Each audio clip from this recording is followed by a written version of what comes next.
Je suis Mia, et ce soir je vous invite à vous asseoir avec moi dans le chaos silencieux d'une vie bouleversée, car peut-être, juste peut-être, mon histoire est aussi votre histoire. Imaginez, j'entre chez mes parents après une garde épuisante de 12 heures à l'hôpital. La maison sent le dîner, l'espace d'un instant, on se sent presque à nouveau en famille. Mais soudain, mon regard se pose sur le réfrigérateur, où étaient accrochées les photos de ma fille, remplacées par le programme des repas de mon neveu et des photos de bébé.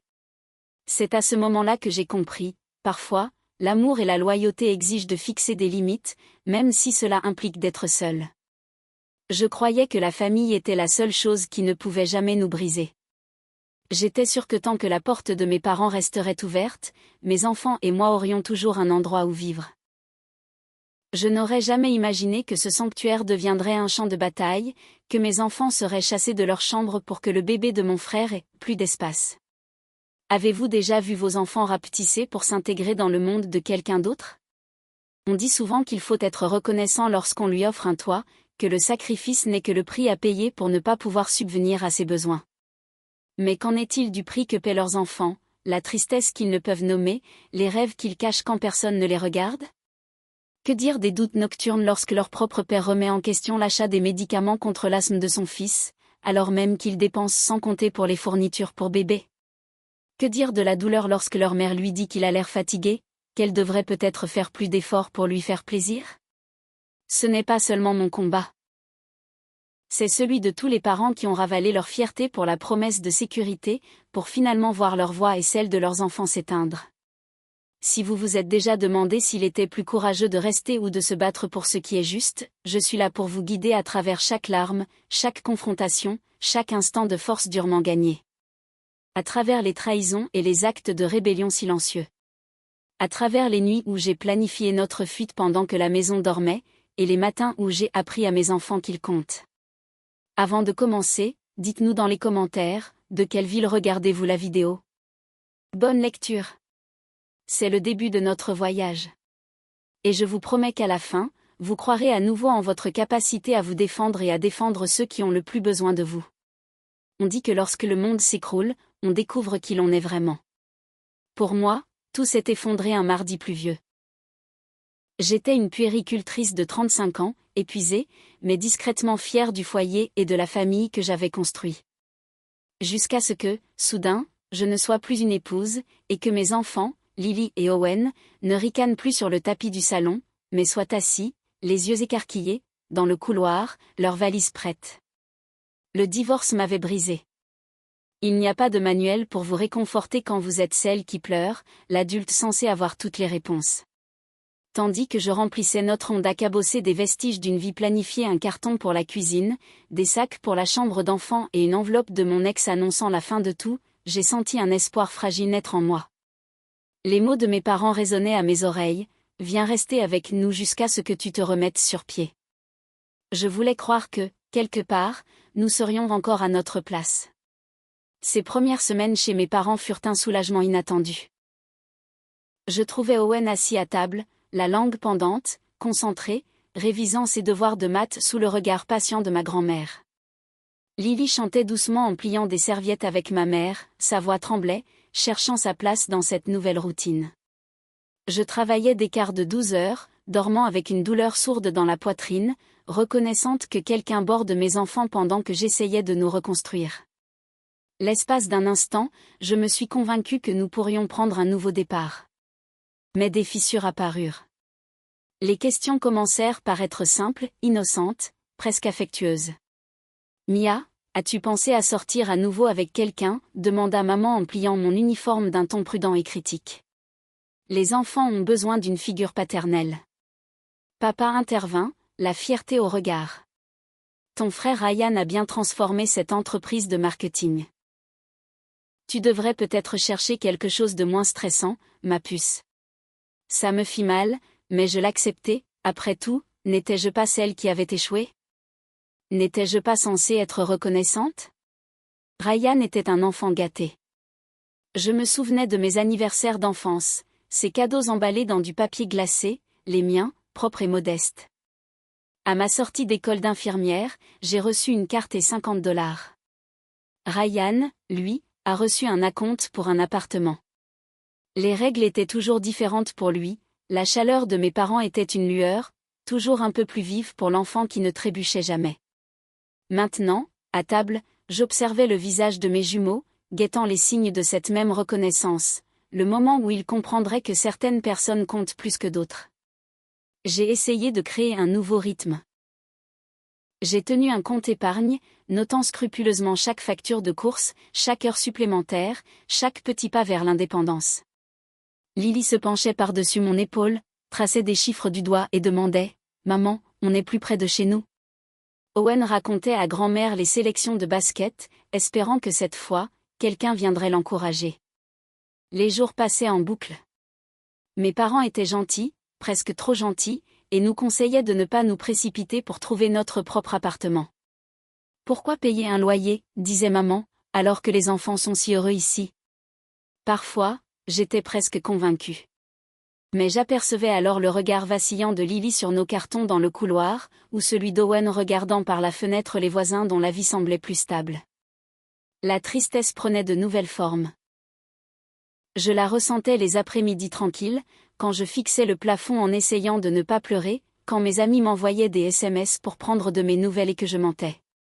Angela me manquait, mon amie, ma collègue à l'hôpital, dont le rire me rappelait que je n'étais pas seule, et qui m'envoyait maintenant des messages vocaux au milieu de la nuit, me disant de ne pas me laisser influencer par les bonnes intentions des autres. Une nuit, tard et froide, je me suis réveillée avec Lily en pleurs dans son oreiller. Je me suis assise à côté d'elle et, pour la première fois, elle m'a demandé « Aurons-nous un jour à nouveau notre propre chez nous ?» Mon cœur s'est brisé. Comment pouvais-je lui promettre quoi que ce soit? Mais je l'ai fait, lui caressant les cheveux en murmurant « Oui, ma chérie, un jour. » Mais sous tout cela l'amour, l'aide, le refuge se cachaient les germes de quelque chose de plus sombre. La culpabilité, la comparaison, le rappel que dans cette maison, nous étions des invités reconnaissants, et non des égaux. La paix tourbillonnait de tension. Mes parents n'étaient pas cruels. Mais je me sentais de plus en plus petite, sombrant dans l'ombre des vieux schémas familiaux, s'effondrant lentement. J'ai commencé à compter les jours jusqu'à ce que nous soyons prêts. L'histoire de notre seconde chance n'allait jamais être facile.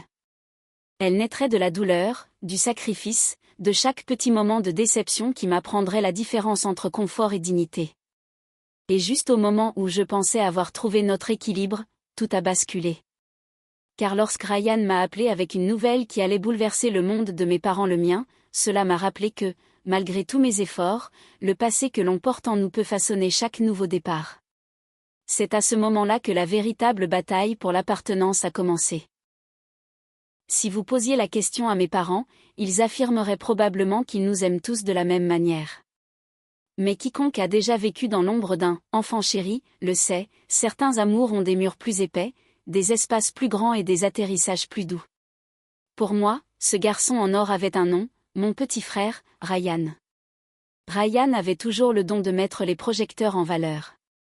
Lors des dîners de famille, je voyais le visage de maman s'illuminer à chaque anecdote qu'il racontait, son nouveau client, sa prime, son projet de déménagement dans un appartement plus grand, l'avis élogieux de son patron. Papa suivait fièrement, regardant son fils comme s'il était le fruit d'un investissement de toute une vie. J'essayais de ne pas comparer, mais c'était impossible. Surtout quand ma propre réussite des années de travail de nuit, des frais de scolarité improvisés et des promotions durement gagnées méritaient à peine d'être reconnus. Chaque souvenir d'enfance avait une signification particulière. Pour le 6e anniversaire de Ryan, la table de la salle à manger a disparu sous les cadeaux, tandis que mes propres anniversaires étaient plus pratiques, des livres, des pulls, un gâteau maison, mais toujours un peu plus petit. Je me disais que peu importe quand je serais grande, le mérite devrait primer sur les souvenirs.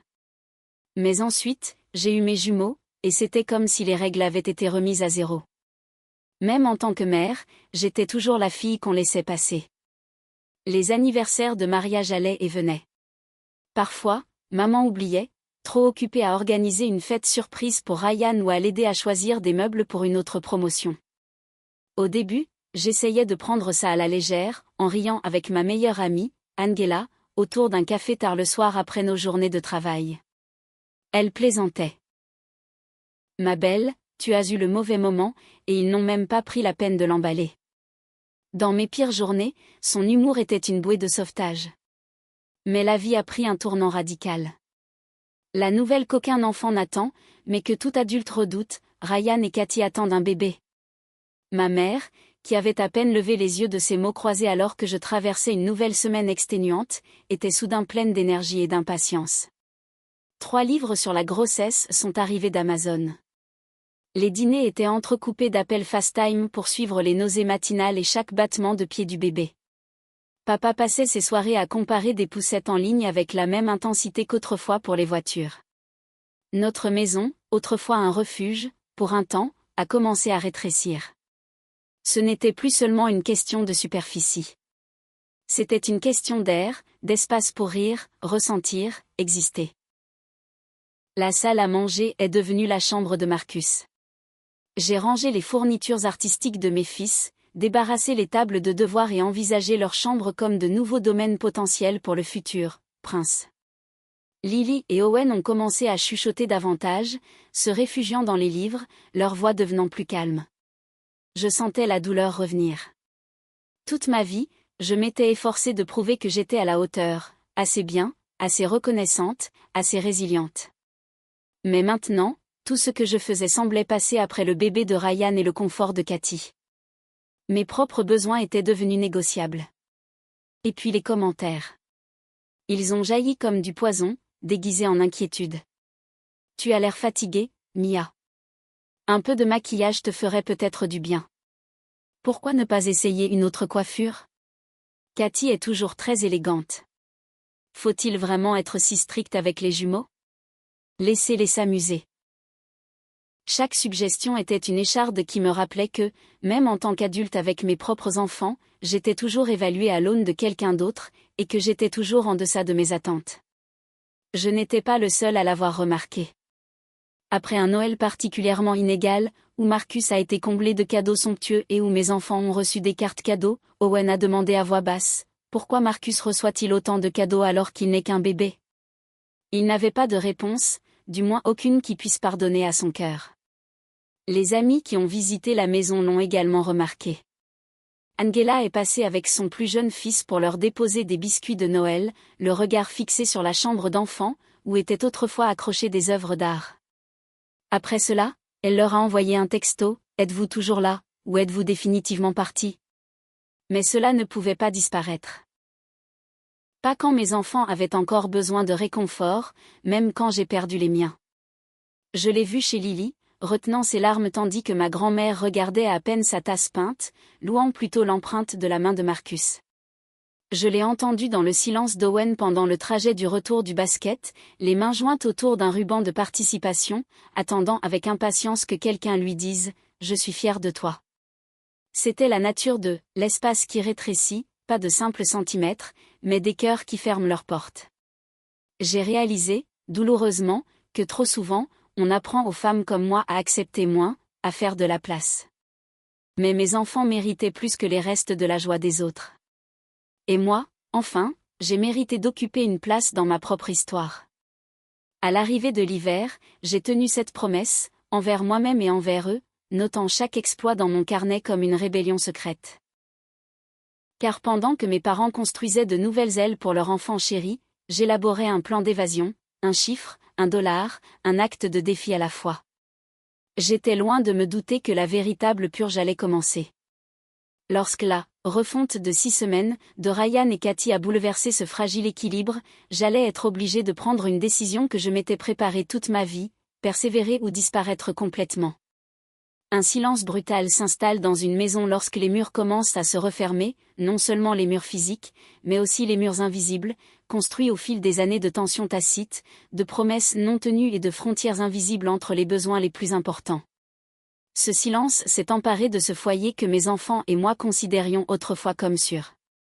À la naissance de Marcus, le changement ne se limita pas à l'espace, mais à des loyautés changeantes et à des ressentiments refoulés. La salle à manger, où les tableaux de Lily éclairaient autrefois les murs, disparut sous un océan d'objets d'enfance. Le bruit des rires et de la musique devint une menace pour un rythme de sommeil délicat que personne d'autre ne pouvait comprendre, sauf Cathy et Ryan. Ce qui était autrefois une maisonnée animée devint un champ de bataille de règles murmurées et de compromis tacites. Mes enfants, autrefois pleins de lumière, ont commencé à décliner. Owen s'est retiré dans des coins tranquilles, ses sourires de plus en plus fugaces, l'éclat de ses yeux s'estompant. Lily, mon courageux petit oiseau chanteur, retenait de plus en plus ses larmes, voyant ses dessins rangés et remplacés par des plannings de bébés et des tableaux d'alimentation. Leur enfance s'érodait lentement et douloureusement.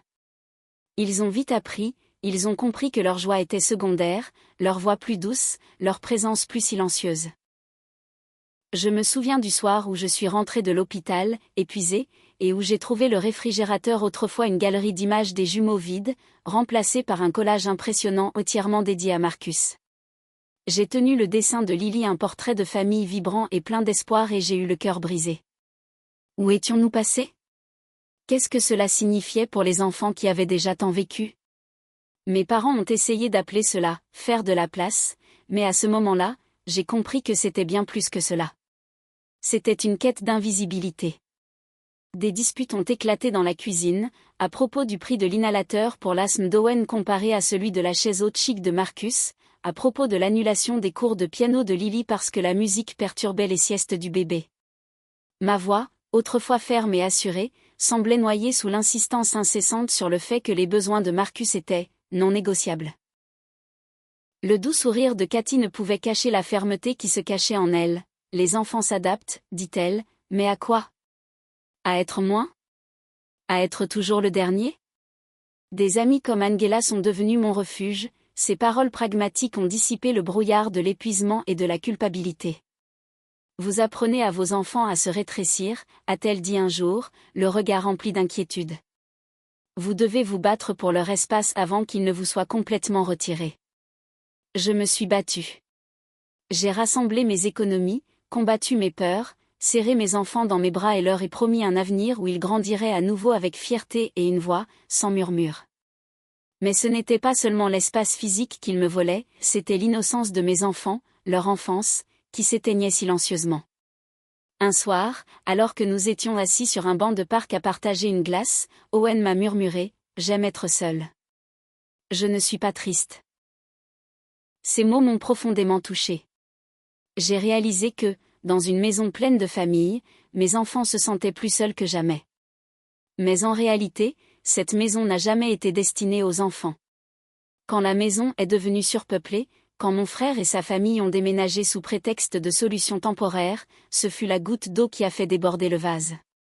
Mes jumeaux ont dû déménager au sous-sol humide, sombre et rempli de carton, non pas parce que c'était la meilleure solution, mais parce que le petit génie avait besoin d'espace pour grandir.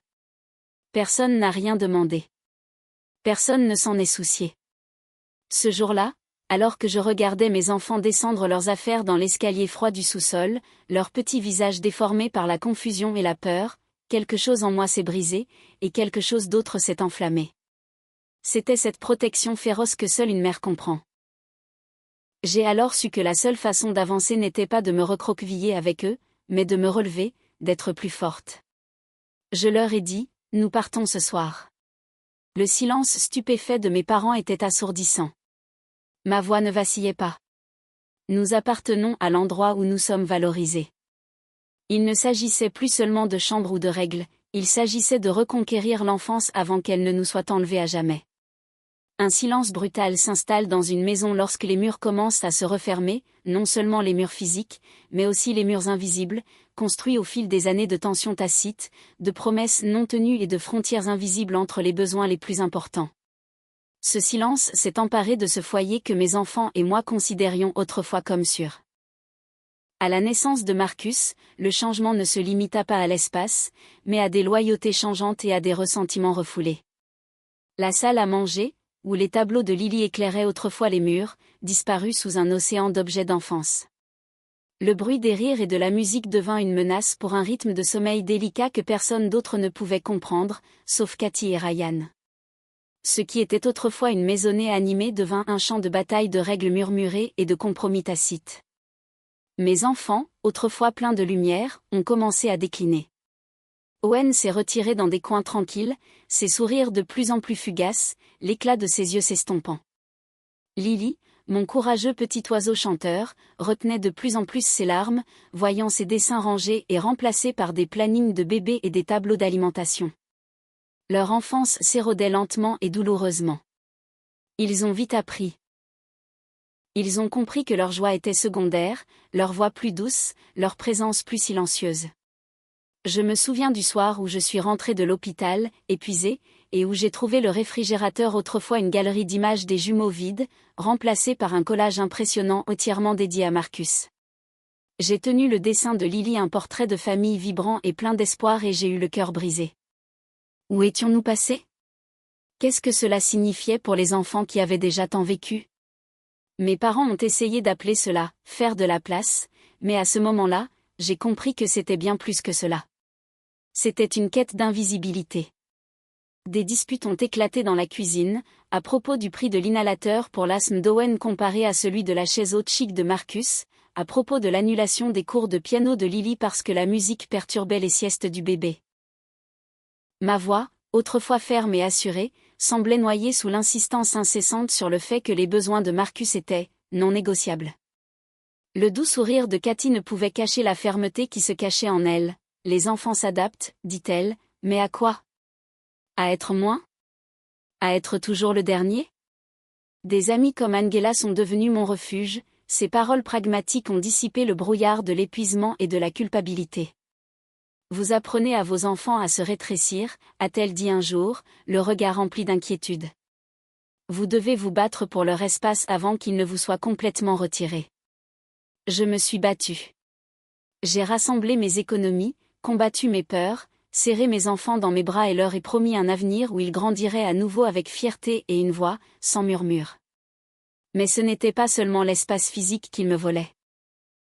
C'était l'innocence de mes enfants, leur enfance, qui s'éteignait silencieusement. Un soir, alors que nous étions assis sur un banc de parc à partager une glace, Owen m'a murmuré « J'aime être seul. » Je ne suis pas triste. Ces mots m'ont profondément touchée. J'ai réalisé que, dans une maison pleine de familles, mes enfants se sentaient plus seuls que jamais. Mais en réalité, cette maison n'a jamais été destinée aux enfants. Quand la maison est devenue surpeuplée, quand mon frère et sa famille ont déménagé sous prétexte de solutions temporaires, ce fut la goutte d'eau qui a fait déborder le vase.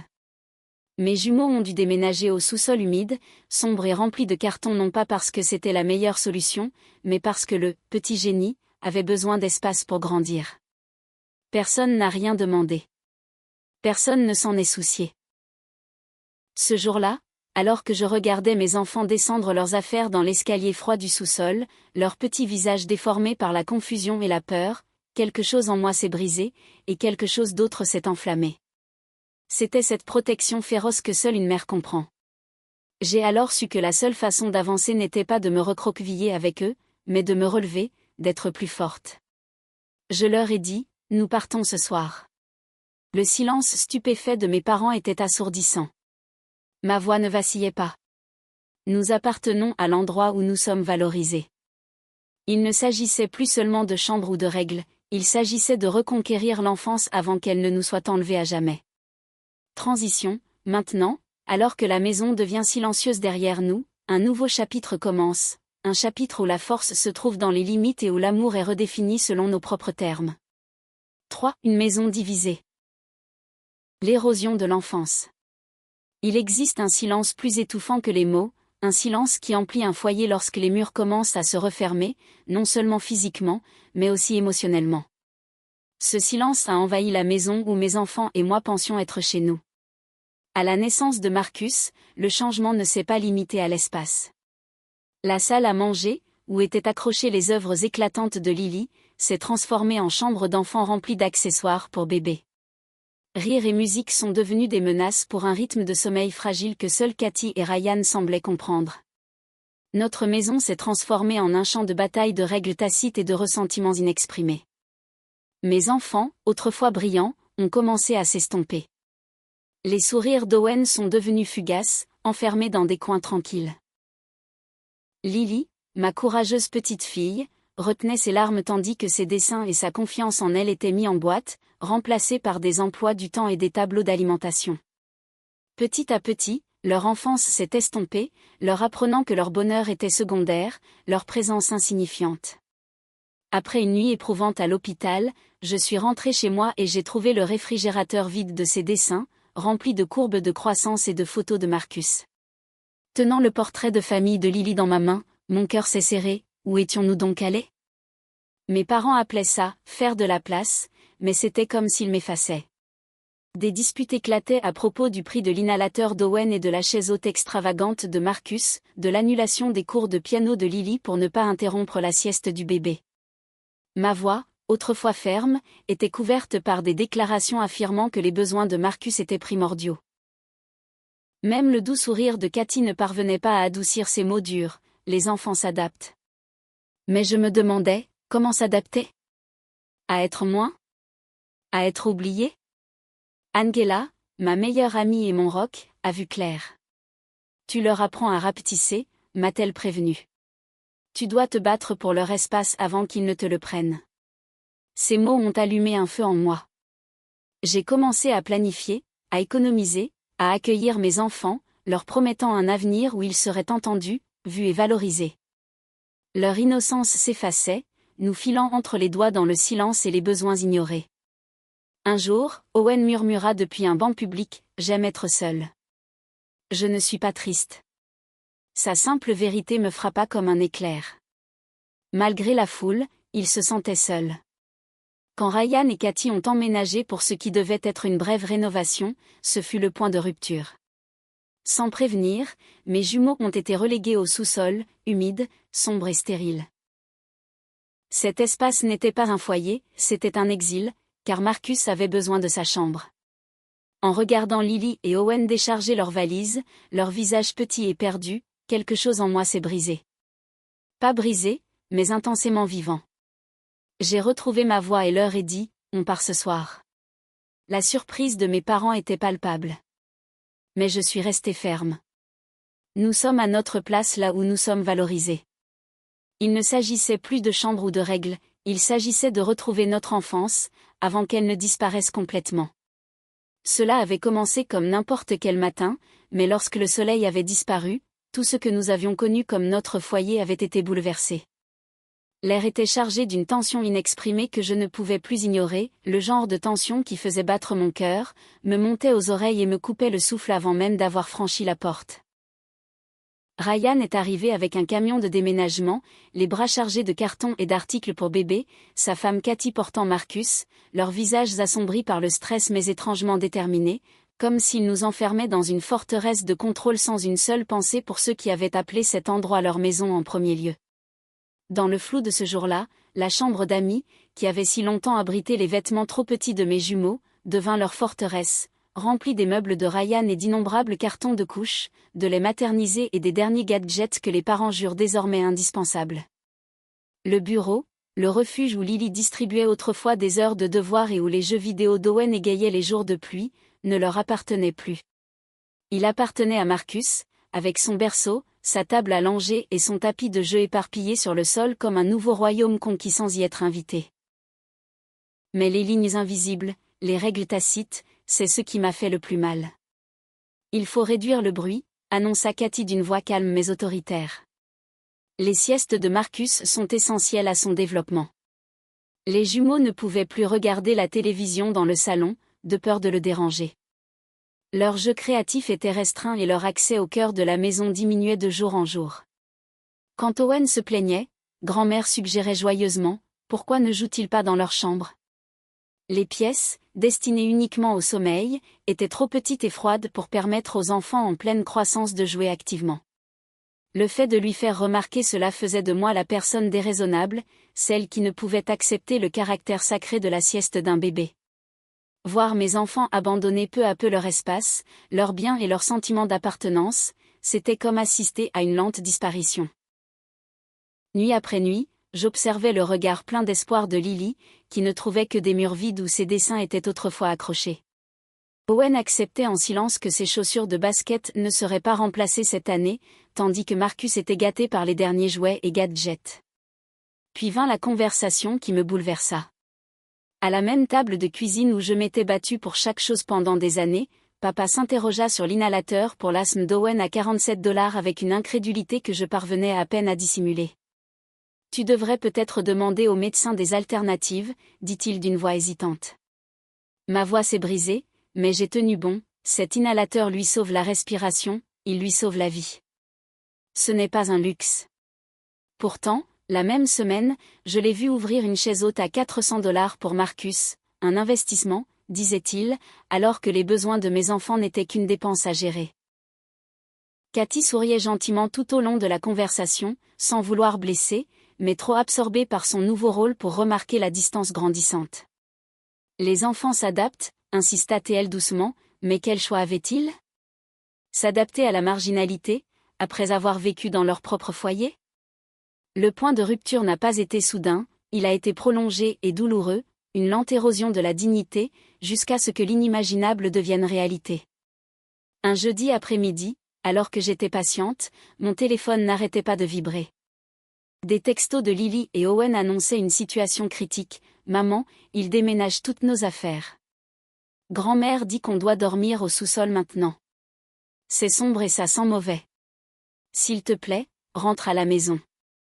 On ne nous laisse pas t'appeler. » Mes mains tremblaient tandis que j'essayais d'appeler chez moi, mais le répondeur décrochait toujours.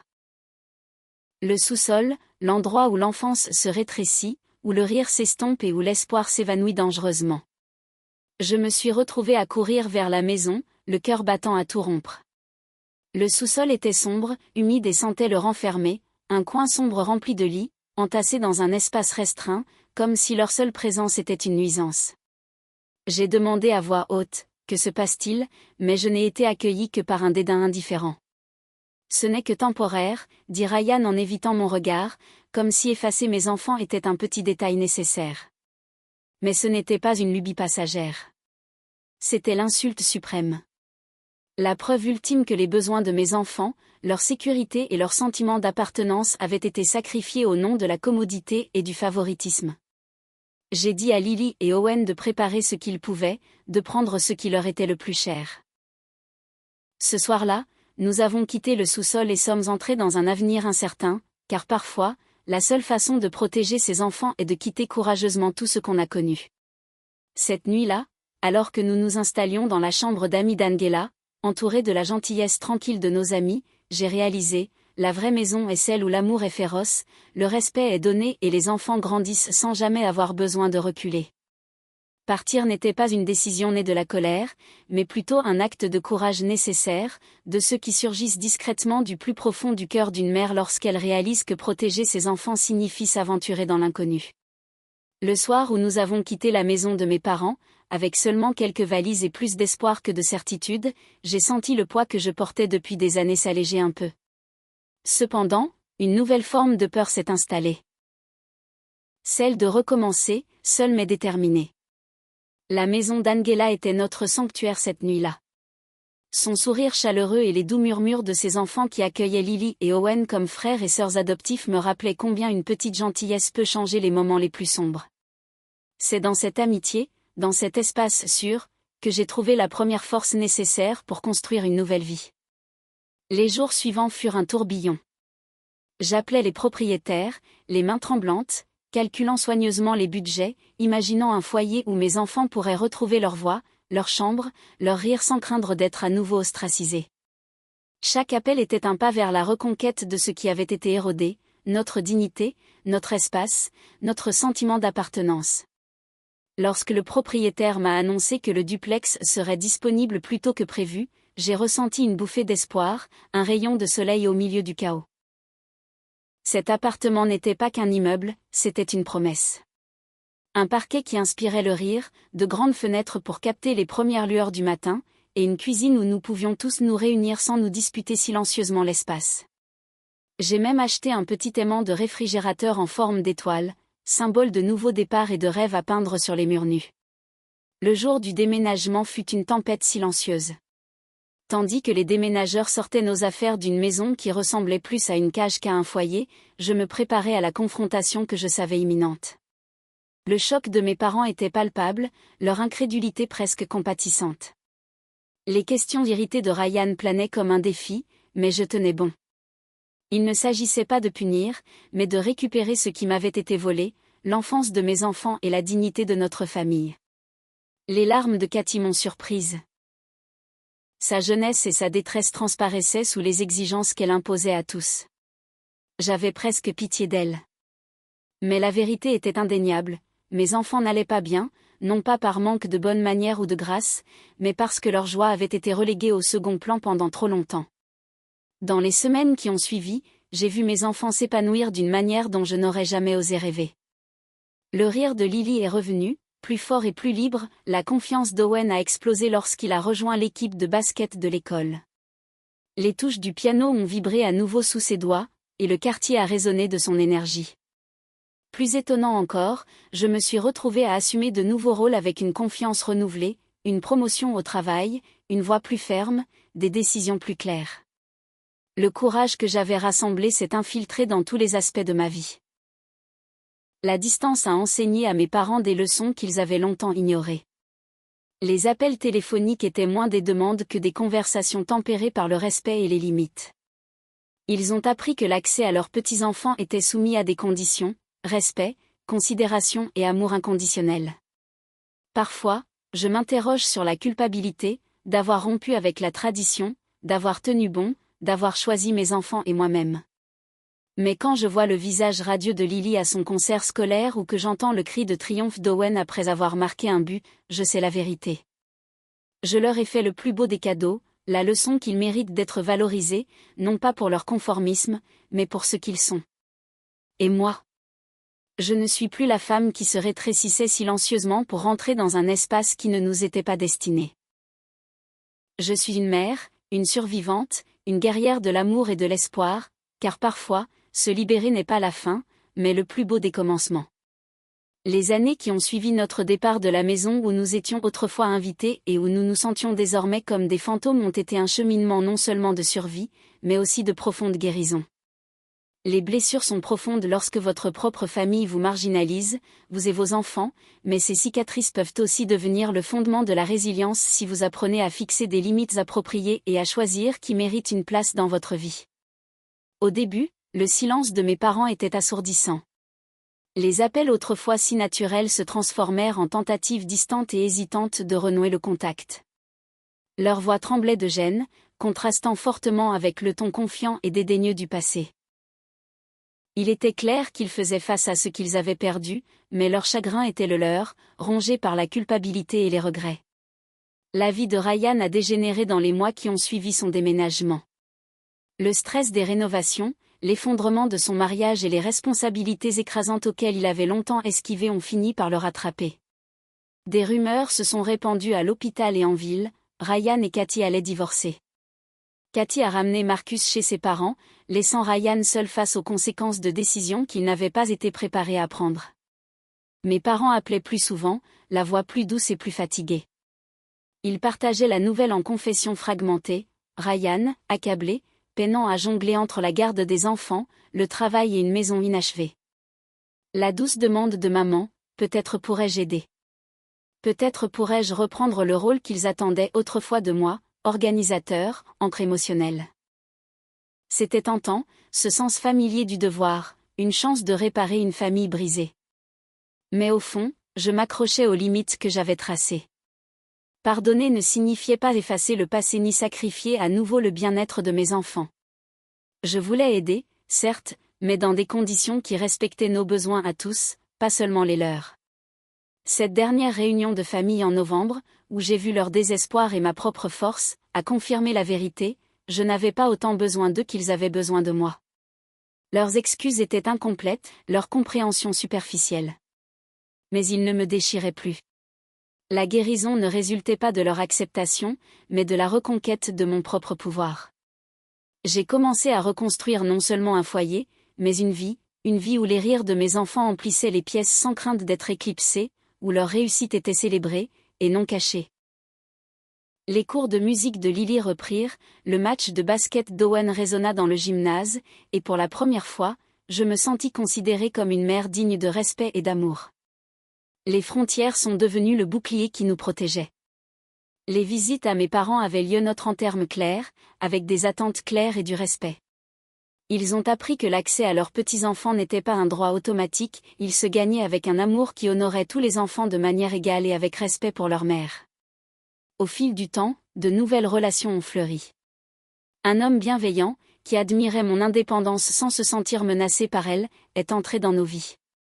Les jumeaux l'ont accueilli avec des sourires curieux, et ensemble, nous avons commencé à tisser les liens d'une famille forte d'honnêteté et de respect mutuel. La rédemption dans tout cela ne résidait pas dans le fait de changer les autres, mais dans le choix de la façon de réagir à la douleur et à la déception. J'ai appris que l'amour sans respect est vide de sens, et qu'une vraie famille favorise l'épanouissement, valorise l'individualité et accepte les limites non pas comme des murs, mais comme des passerelles vers des relations plus saines.